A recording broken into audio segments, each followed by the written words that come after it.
So hey everyone, welcome back to Rebecca's Culinary Arts and Crafts. Just give me a minute to get down here.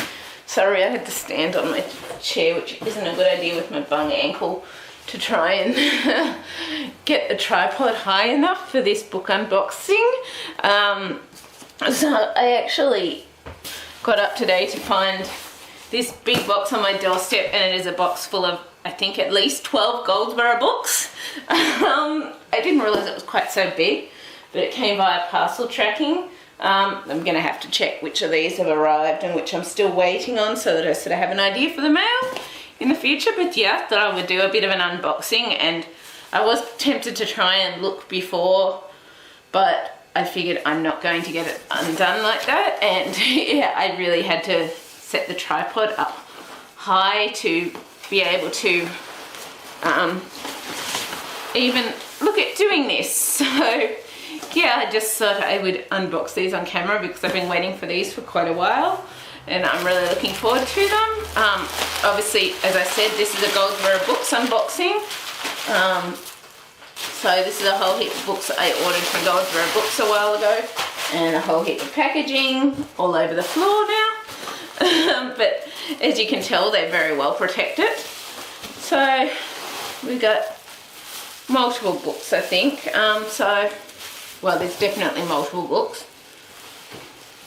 But yeah, so we'll just start pulling these out, or unwrapping them, I guess. So I'm hoping you can properly see this. But yeah, I just thought I would do this on here, and then later I'll go and check which books I've actually got to still come and all of that, so I got an idea. But yeah, these are a whole heap of books that I did order off Goldsboro Books a while ago. I know I've got a few for September that I've ordered as well, and blah blah blah, and I'm going to send them all together at once. So yeah, so first one I've got here I think is Red Noise. We'll look over them with the details after, and I'll read the descriptions also. So obviously I will try and I'll zoom in closer for once this is done, once we got them out of the box kind of thing, because the box is so huge. I just needed to have that extra frame. I've also got Eve Smith, The Waiting Rooms.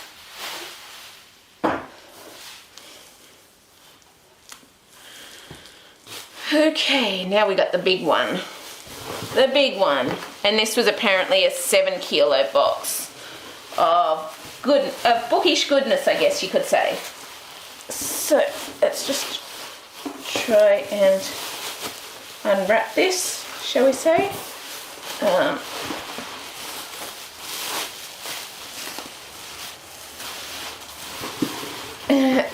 Big box, big mama. Hang on, I might just better. That'll make it a bit easier, particularly with the bung hand / wrist and ankle and that sort of thing. We'll make it easier by actually getting rid of the box. I didn't think of that I could drag it off the table till now.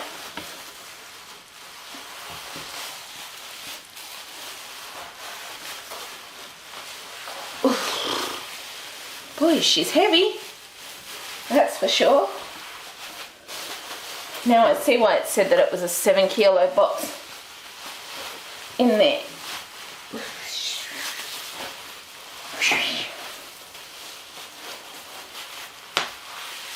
I hope my head's not getting in the way either.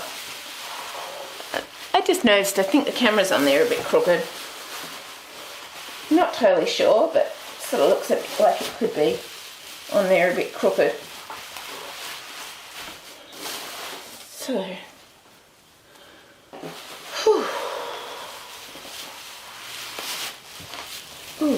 so hey everyone, I'm back. So I just basically zoomed out and cut it there whilst I got rid of the packaging.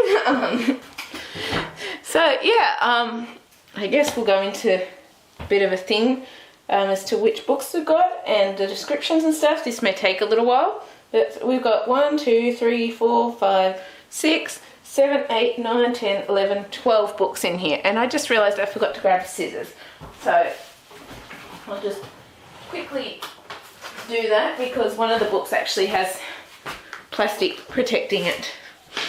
So yeah, just check it's focused. Whoops, I accidentally pressed the stop recording button instead of the check it's focused one. But yeah, so quite a few books here. I might have gone a little overboard, but I'm going to enjoy them anyway. I just need to get to being able to do more things, but now I've discovered that I can't do my arts and crafts because my hand and wrist is too bad. I guess I got plenty of time for my review books and reading and everything else, and puzzles and stuff. So yeah, I guess we'll just start at the top and work our way down. So the first one I've got here is Red Noise by John P. Murphy. And, oops. Just looks like this. I guess I've got a lot of book photos to do coming up too. And it just says on the back, call her Jane if you need a name. Just remember, she's not here to make friends. And inside it says, inside it looks like this. We've also got a little, I think this was like an exclusive hardback of this book, if I remember correctly. And it's just plain on the back. Obviously we got our famous Goldsboro Books protective dust jacket. And inside it says, broken out of fuel, a wildcat asteroid miner comes to Station 35 looking to sell her cargo and get back to the life of solitude that she craves. Instead, the cheating thieves who run the place leave her deep in debt. Desperate to get away, she finds herself swept up in a three-way standoff between gangs and crooked cops. Faced with the decision to take sides or clean out the Augean stables, she breaks out the grenades.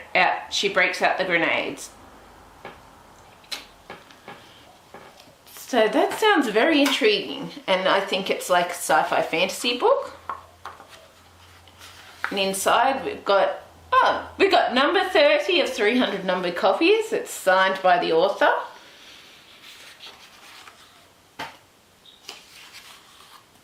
And I really, really love Goldsboro Books. It's a first edition. And typically they are exclusive editions or exclusive first editions to Goldsboro Books. And I think we got like a bit of a map there. And then our book starts. And yeah, it sounded really good and I really like the sound of it, so obviously I got it. Yeah. The next one I'll go into is Eve Smith, The Waiting Rooms. No drugs, no miracles, just fear. And I think this is sort of a crime/thriller.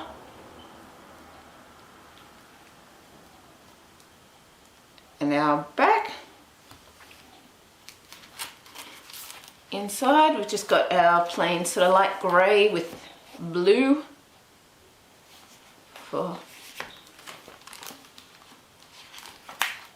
and inside, hang on, let me stand up and see this. I'm trying to sit, but it's a bit awkward with the height of things. So this says, decades of spiraling drug resistance have unleashed a global antibiotic crisis. Ordinary infections are untreatable and a scratch from a pet can kill. A sacrifice is required to keep the majority safe. No one over 70 is allowed new antibiotics. The elderly are sent to hospitals nicknamed the waiting rooms, hospitals where no one ever gets well. 20 years after the crisis takes hold, Kate begins a search for her birth mother, armed only with her name and her age. As Kate unearths disturbing facts about her mother's past, she puts her family in danger and risks losing everything. Because Kate is not the only secret that her mother is hiding. Someone else is looking for her too. Sweeping from an all-too-real modern Britain to a pre-crisis South Africa, The Waiting Rooms is epic in scope.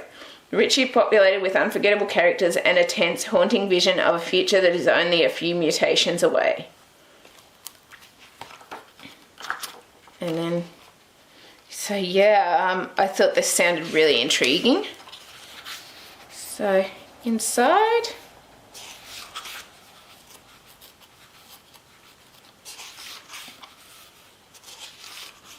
so this is number 220 of 250 and it's a signed and numbered copy, first edition of The Waiting Rooms. So let's see, can I moved the lighting a bit so that I could do that, but now I need it back there again.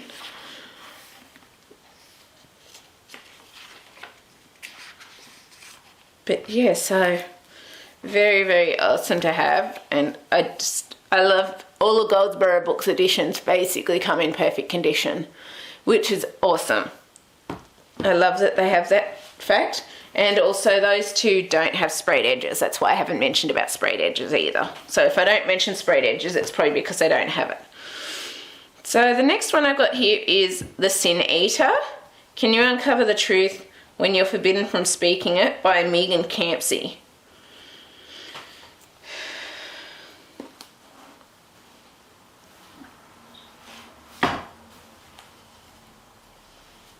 Sorry, my foot and that itches when I stand up too long.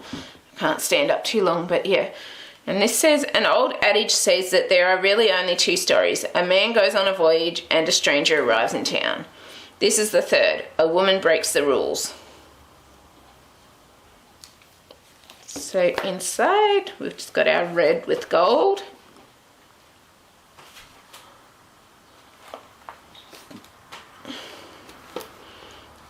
Then we've got, I don't think I showed the end papers really in the other one, but these ones are the end papers. Inside it says, a sin eater's duty is a necessary evil. She hears the confessions of the dying and eats their sins as a funeral rite.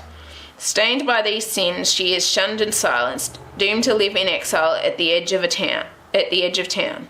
Recently orphaned May Owens is just 14, only concerned with where her next meal is coming from. When she is arrested for stealing a loaf of bread, however, and subsequently sentenced to become a sin eater, finding food is suddenly the last of her worries. It's a devastating sentence, but May's new invisibility opens doors, and when first one, then two of the Queen's courtiers suddenly grow ill, May hears their deathbed confessions and begins to investigate a terrible rumour that is only whispered amid palace corridors. Set in a thinly disguised 16th century England, The Sin Eater is a wonderfully rich story of treason and treachery, of women of power, and the strange freedom that comes from being an outcast, because as May learns, being a nobody sometimes counts for everything.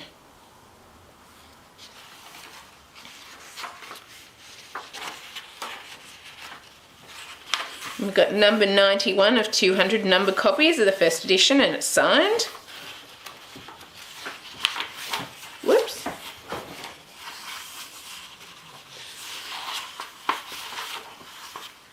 Whoops.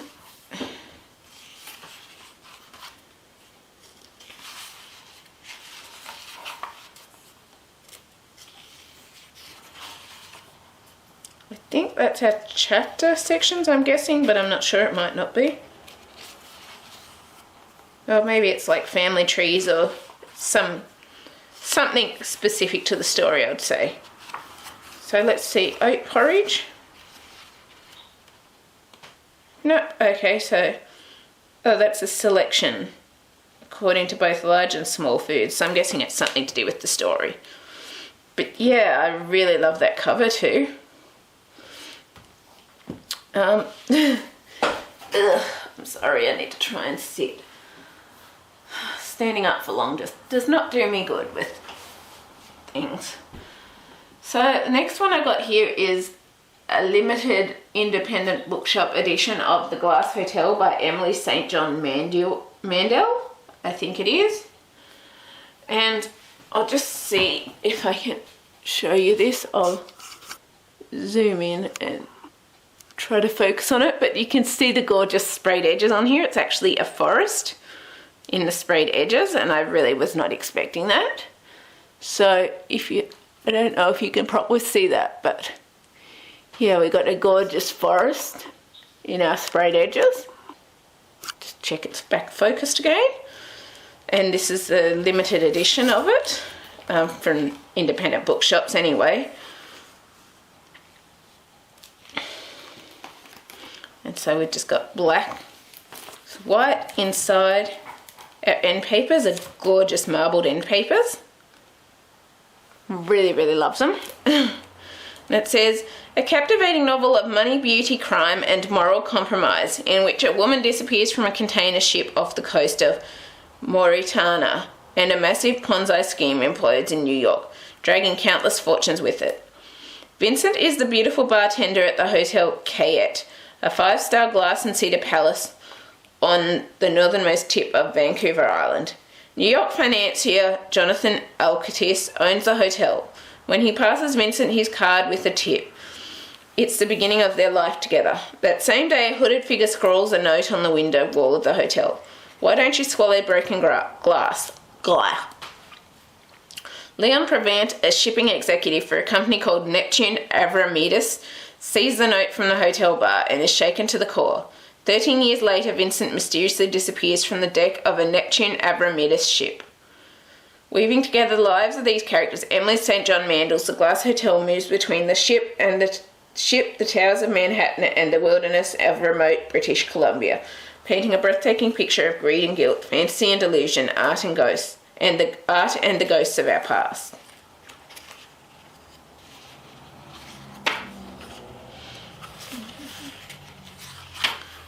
So this is signed. Oh, it's actually numbered as well. It's number 1479 of 1500.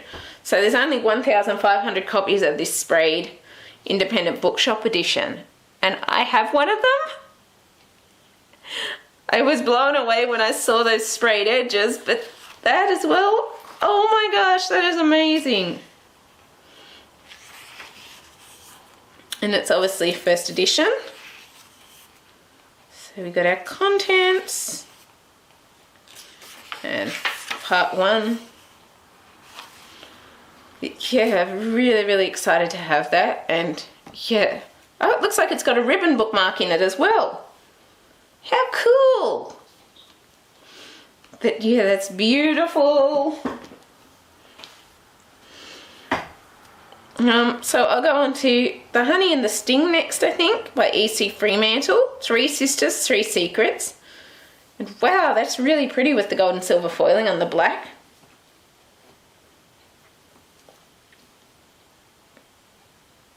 Wow. So our book is just black with black and gold writing. Our inside edges are, ooh, bees. So this says 3 Sisters, 3 Secrets, 3 Ways to Fall. England 1628. Forcibly seduced by the powerful George Villiers, doctor's daughter Hester is cast aside to raise their illegitimate son alone and in secret. She hopes never to see Villiers again. Melis's visions cause disquiet and talk. She sees what others can't, and what has yet to be should be denounced as a witch if Hester wasn't so carefully protective. Young Hope's beauty marks her out, drawing unwelcome attention to the family. Yet she cannot always resist others' advances, and her sisters cannot always be on their guard. When Villiers decides to claim his son against Hester's wishes... When Villiers decides to claim his son against Hester's wishes, the sisters find themselves almost friendless and at his mercy. But the women hold a grave secret. The question is, what will they know? Will what they know be their undoing or their salvation? Because in the right hands, a secret is the deadliest weapon of all. Ooh! I really like the sound of that.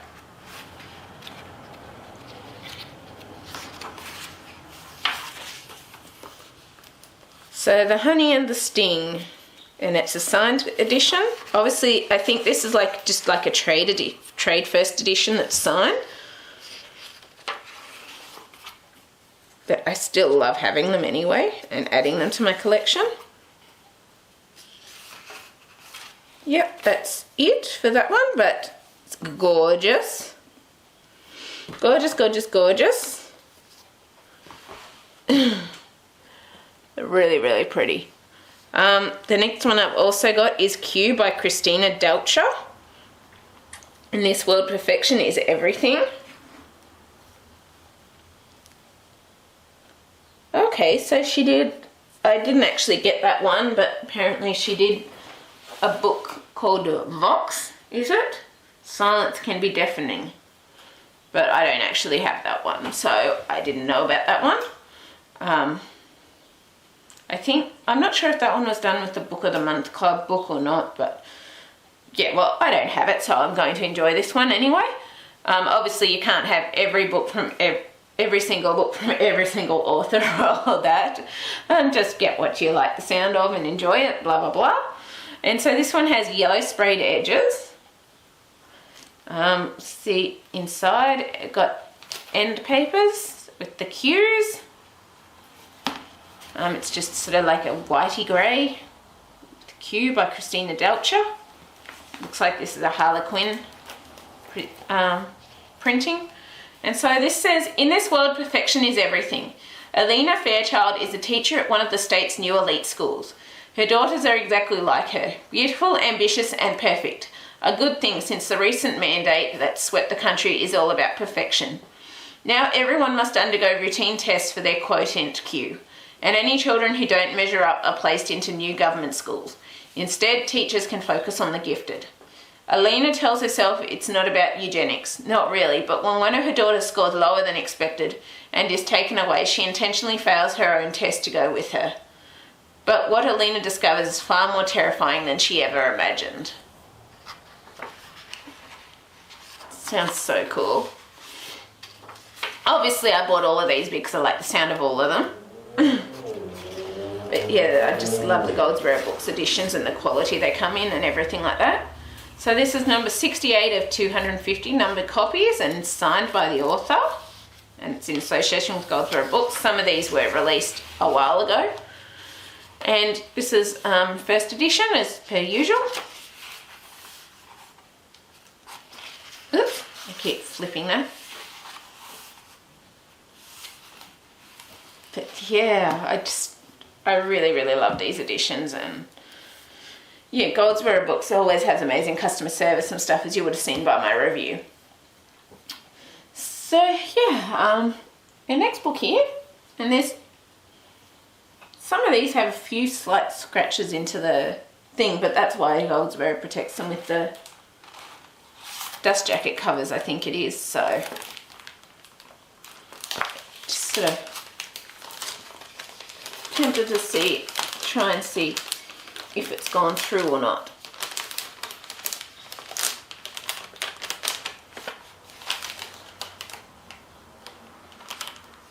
No, it hasn't. All good. That's what I like about Goldsboro Books. They do really protect the books with the extra protective dust jacket covers and all of that. So it's great. Now I need to bubble that back down. But yeah, so we've got The Space Between Worlds by Micaiah Johnson, I think it is. By Micah Johnson or Micaiah. It says, of the 380 realities that have been unlocked, Kara is dead in all but 8. And we got black sprayed edges. Our book is just black with, ooh, look at that spine. I love that purple colour. I love it. Would have been cool if we'd had like a magenta purple sprayed edges on this one too. But the black is good too. So this says, eccentric genius Adam Bosch has cracked the multiverse and discovered a way to travel to parallel Earths. There's just one problem. No one can visit a world where their counterpart is still alive. Enter Kara. Of the 380 realities that have been unlocked, Kara is dead in all but 8. Born in the wastelands outside the wealthy and walled-off Wiley City, Kara has fought her entire life just to survive.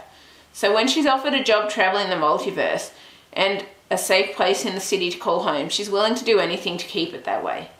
But then one of her doppelgangers dies under mysterious circumstances, and Kara is plunged into a new world with an old secret. What she discovers will connect her past and future in ways she never could have imagined, and reveal her own role in a plot that endangers not just her Earth, but the entire multiverse. A stunning science fiction debut, The Space Between Worlds is both a cross-dimensional adventure and powerful examination of identity, privilege, and belonging. And I got number 37 of 500 numbered copies, and that is really, really good. Beautiful. I like how sometimes the authors match their pens sort of with the colour of the books and things like that. It's awesome. And first edition.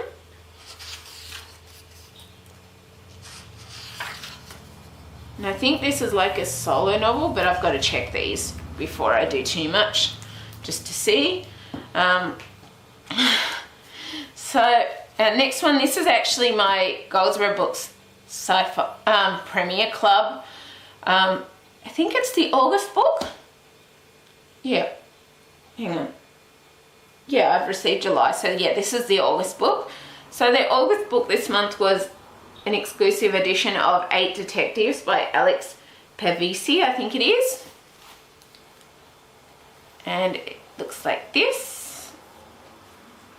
It's got a ribbon bookmark in it as well, and end papers. Look like that. Oh! There's holes in the dust jacket. Okay.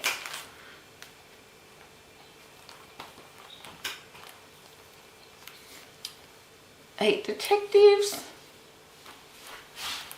So,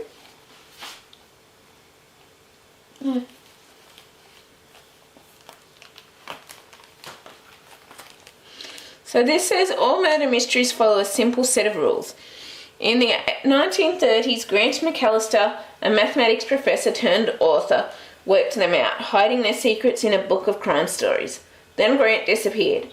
30 years later, ambitious editor Julia Hart arrives on a secluded island. She intends to republish these mysteries, and she's finally tracked Grant down. But there's something curious about his 7 murderous tales. The story's secrets seem to offer clues to a real crime, a mystery that's remained unsolved for 30 years. Julia's come looking for answers, but now she's locked in a battle of wits with the dangerously clever adversary who wrote the book on murder. So this is number 555 of 1,000 numbered copies, signed numbered copies.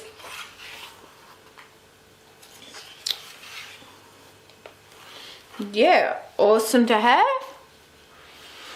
I'm trying to make this sort of, I guess, go as best I can. I've still got 4 books left here, so I'm not going into too much detail with things as I can, but I'm still going into some detail.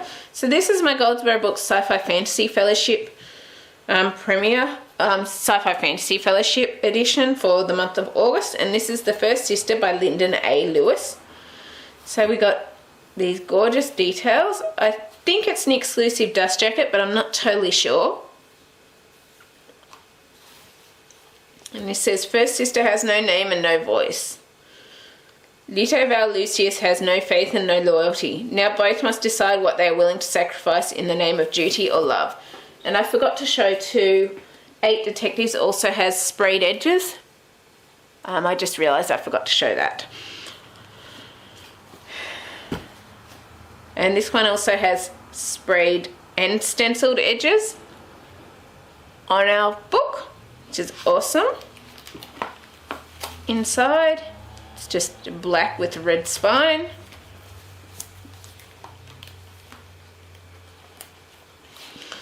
So this says, as a priestess of the sisterhood, she travels the stars alongside the Geen soldiers of Earth and Mars, who own the rights to her body and soul.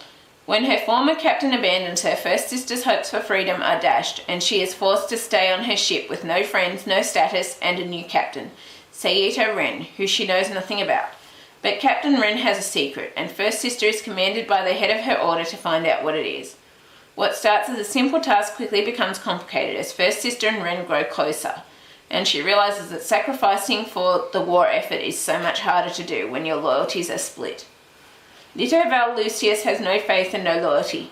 He climbed his way out of the slums to become an elite Ikari soldier of Venus, but was defeated in combat by none other than Saito Ren, resulting in the disappearance of his partner, Hiro. Now Leto has discovered that Hiro is both alive and a traitor to the cause. If Leto hunts down and kills his former partner, he will be offered a shot at redemption. but to do so Leto will have to choose between following orders and his heart. As the war between Geens and the Arkari reaches a head, Leto and First Sister must decide what and whom they are willing to sacrifice in the name of duty or for love.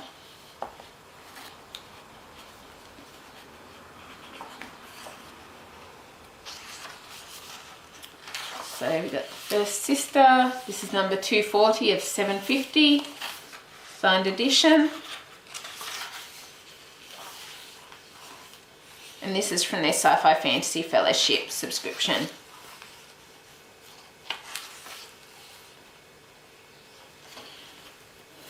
Yeah, it's gorgeous. I'm very happy to have it. I just need to get more time to do things, basically.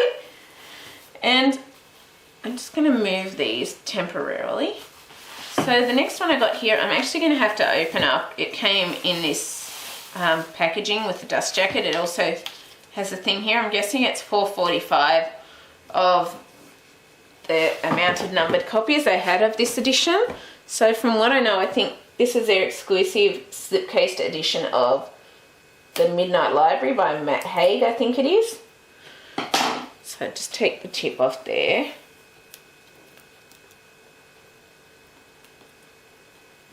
And let's see, am I able to get into it now or not?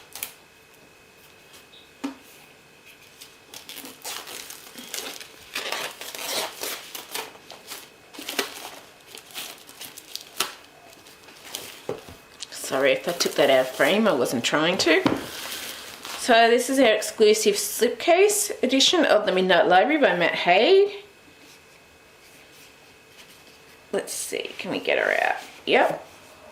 So inside it's just a normal dust jacket box. And I love these soft coated dust jackets. So I'll just show it. So we got The Midnight Library.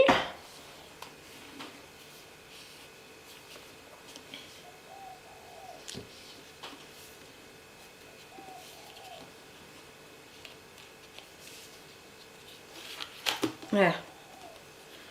Hang on. I'm kind of trying to get it where I can access it. Oh, it's a cool little feature that I did not expect. It's actually an old library card in there, like I used to have when I was at school. It's a really cool feature. And then we got, oh, it's just a plain blank book. That's curious. So it says, between life and death there is a library. When Nora Seed finds herself in the Midnight Library, she has a chance to make things right. Up until now, her life has been full of misery and regret. She feels she has let everyone down, including herself, but things are about to change. The books in the Midnight Library enable Nora to live as if she had done things differently. With the help of an old friend, she can now undo every one of her regrets as she tries to work out her perfect life. But things aren't always what she imagined they'd be. And soon her choices place the library and herself in extreme danger. Before time runs out, she must answer the ultimate question: what is the best way to live? So this is number 445 of 750 numbered copies, signed by Matt Haig, first edition. I did unfortunately have to cancel some of my October books just to cover bills and stuff like that, but I'm happy with what I've got anyway. I'm happy, and what I've kept is basically my SciFi Fantasy Fellowship and my Premier Club edition. But yeah, I'm just kind of quickly have to pause there for a minute and then start this again because I'm getting a bit low on time. I figured it would take a while, and it has. And yeah, I will be back shortly with our last two books. So hey everyone, I'm back with my last two books for this haul. Yeah, I know it's probably a longer one, but we do what we can kind of thing, and I did receive a lot of books in this to go through. But yeah, so the last two that I've got here is Dear Child by Romy Hossman. And I think this is a translated book, so I think it's signed by both the original author and the translator. So we'll just look inside, just plain white pages, grey with black writing. So this book says, this thriller starts where others end. A windowless shack in the woods. Lena's life and that of her two children follows the rules set by their captor, the father. Meals, bathroom visits, and study time are strictly scheduled and meticulously observed. He protects his family from the dangers lurking in the outside world, and he makes sure that his children will always have a mother to look after them. One day Lena manages to flee, but the nightmare continues. It seems as if her tormentor wants to get back what belongs to him. And then there is the question of whether she really is the woman called Lena who disappeared without a trace over 13 years ago. The police and Lena's family are all desperately trying to piece together a puzzle that doesn't quite seem to fit.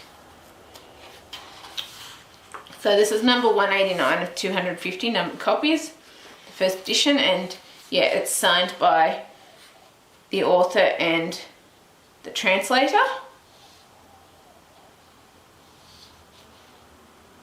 I'm pretty certain it is.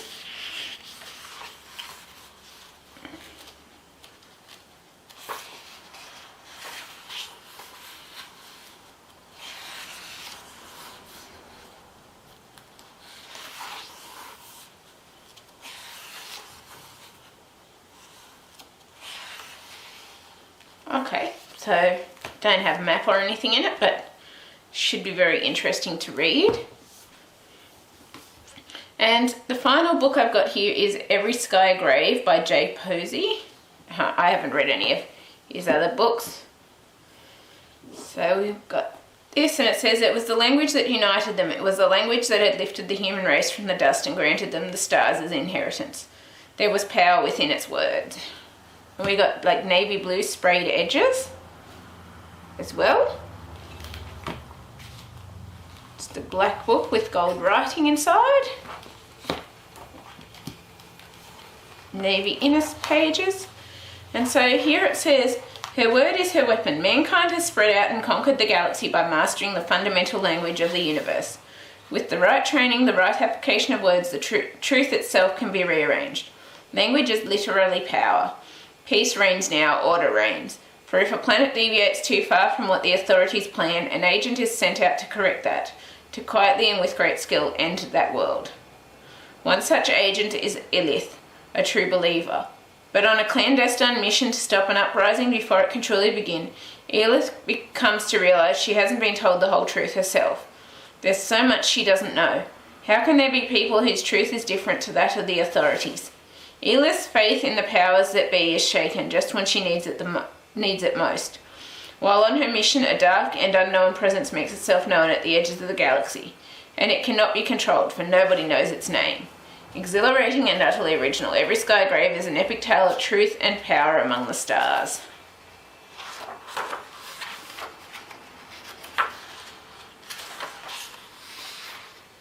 Ascendant Series, Book 1.